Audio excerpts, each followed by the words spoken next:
today we're interviewing a man who's making the very difficult transition from sporting legend to political leader. I'm personally very gratified and excited to have in the 10 Questions chair, Mr. Imran Khan. Welcome. Thank you. In your new book, Pakistan, you talk about how you were raised with English traditions and you went to English schools and you went to Oxford and you had to come to know and love your country after that. How do you answer people who say that that shift is just one of political expediency? Well, you know, the great leaders of the subcontinent, Gandhi in India and Nehru in India, who were the great Indian leaders, and then Jinnah in Pakistan, who was our great leader, and then the ideological father of Pakistan, who's the great Iqbal. All of them actually went through a similar experience. They went out of the Indian subcontinent, got Western education, and then began to look upon their own societies differently. And they all took part in freedom struggles.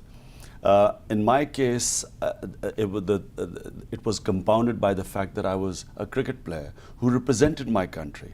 The book also traces an interesting arc of your kind of religious faith. And, you know, as Australian growing up, you know, you were regarded as something of a playboy, as I recall, among the Pakistani team. Your book seems to paint a different picture of yourself. Did you have some kind of an awakening, an epiphany, an experience that led to that?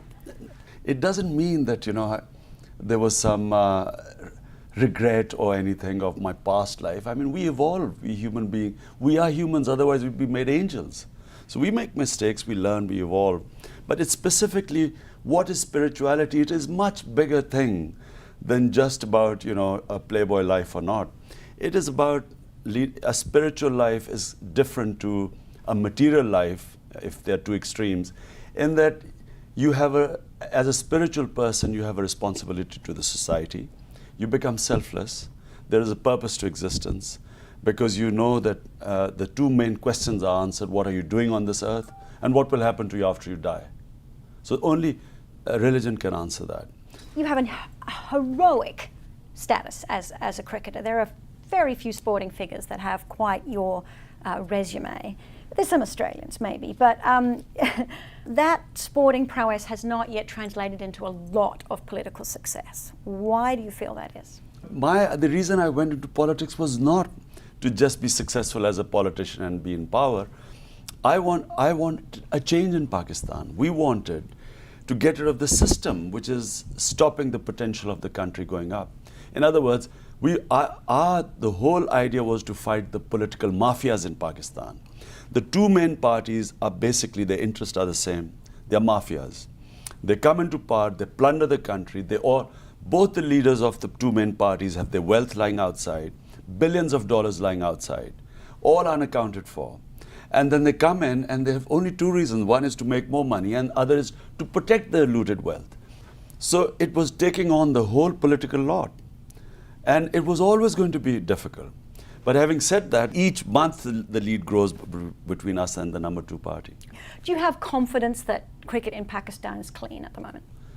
Well, let's put things in perspective. The patron of the cricket board is none other than Asif Zardari, known as you know all over the world as Mr. 10%.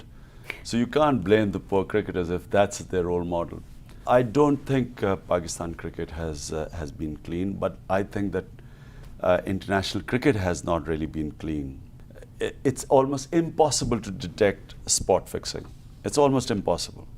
But you can only, if you monitor the players' bank accounts, that's one way of getting around this.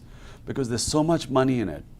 There's so much gambling in cricket right now that you can't really expect the lure of money, which is actually, there's more money in cricket than ever in history.